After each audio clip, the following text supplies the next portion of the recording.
एक बार एक डाकिये ने घर के दरवाजे पर दस्तक देते हुए कहा कि चिट्ठी ले जाओ। अंदर से एक लड़की की आवाज़ आई कि आती हूँ, लेकिन 3-4 मिनट तक कोई नहीं आया। तो डाकिये ने फिर कहा, अरे मकान में कोई है या नहीं?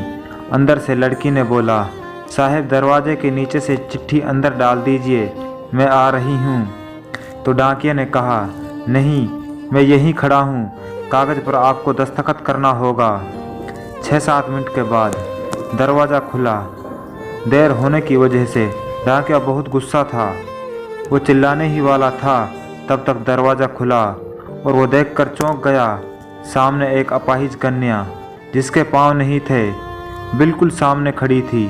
डाकिया ने उस कन्या को पत्र देकर और उसके दस्तखत लेकर वहाँ से चल दिया। अगली बार से जब भी उसके घर पत्र लेकर जाता, वह डाकिया उसके घर पर एक बार आवाज़ देकर चुप हो जाता, जब तक कि वो कन्या बाहर नहीं आ जाती। एक दिन उस कन्या ने डाकिया को नंगे पांव देखा। दीपावली नज़दीक आ रही थी। उस कन्या ने सोचा कि डाकिया को क्या उपहार दूं। अगली बार जब डाकिया उसके घर आया तो उसके घर के दरवाजे के आगे जो मिट्टी थी, उस पर डाकिया के पैरों के छाप आ गए थे, जिन्हें वह कन्या कागज़ पर उतार कर उसके पैरों के नाप लिए थे।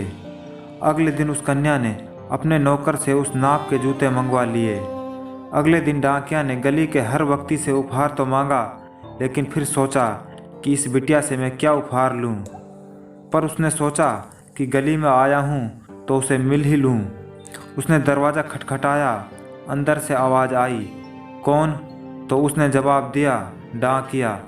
उस लड़की ने अपने हाथ में उस जूते को अच्छी तरह एक डिब्बे में डाल कर लाई और दरवाज़ा खोलते ही कहा, ये लीजिए आपका दिवाली का उपहार, आपको ये तोहफा मेरी तरफ से भेंट है।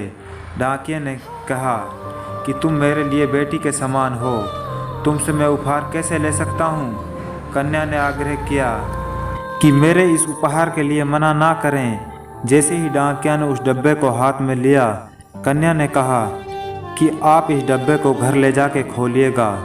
घर जाकर जब डाकिया ने उस डब्बे को खोला तो वो दंग रह गया, क्योंकि उसमें 2 जोड़ी जूते थे।